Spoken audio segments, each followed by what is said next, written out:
When I think of Morrowind, I think of volcanoes. I think of boats and danger around every corner.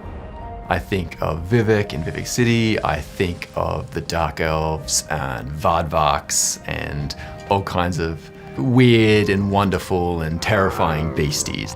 I think of that first experience of landing in Satanin, and everyone's a jerk to you.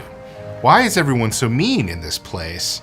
Sorry, stranger, my time is short, so get on with it. It's not, halflings and fairies when you step into Morrowind for the first time. It starts off with you in captivity, and it's talking about you were just taken out of the prisons. Well, why is that? And Morrowind never tells you. I heard them say we've reached Morrowind. I'm sure they'll let us go. The game having the trust in the player to give them agency to say, all right, here's your name, here's your papers, you're a free person now, and then here's the world.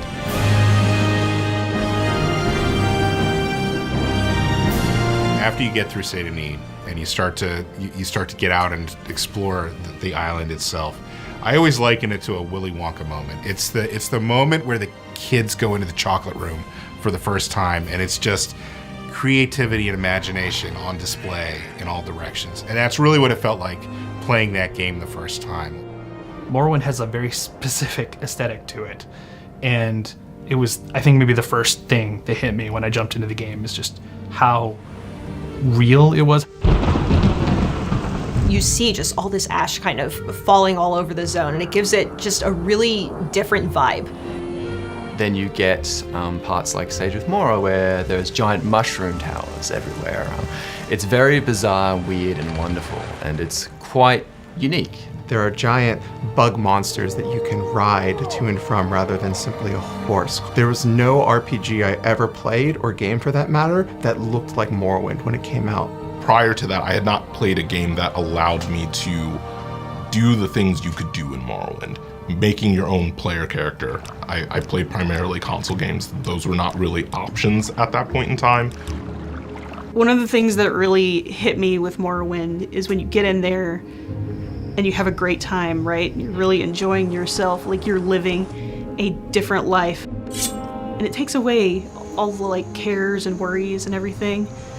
And I wanted to be able to do that for other people. I want to be part of creating these worlds that people can immerse themselves into. It really helped me to understand that, yes, if I wanted to create living, breathing, three-dimensional characters in a virtual space, there were people out there that did that as a job. That's a real thing that people do. Thinking back to when we first announced that we were going to be doing Morrowind in 2017, we know the community was super stoked because this was sort of the first time that they were going back to Morrowind and getting into a place that they were familiar with, but they hadn't seen in a really long time. With Necrom, we get to dive back into Morrowind. I know that the community is really excited to explore the Dark Elves, Dark Elf cultures in new and interesting ways. Every expansion gives us a new opportunity to uncover new lore or new secrets. Necrom is a city of the dead. That's an incredible opportunity, and I'm really excited to see what people think of what we've done.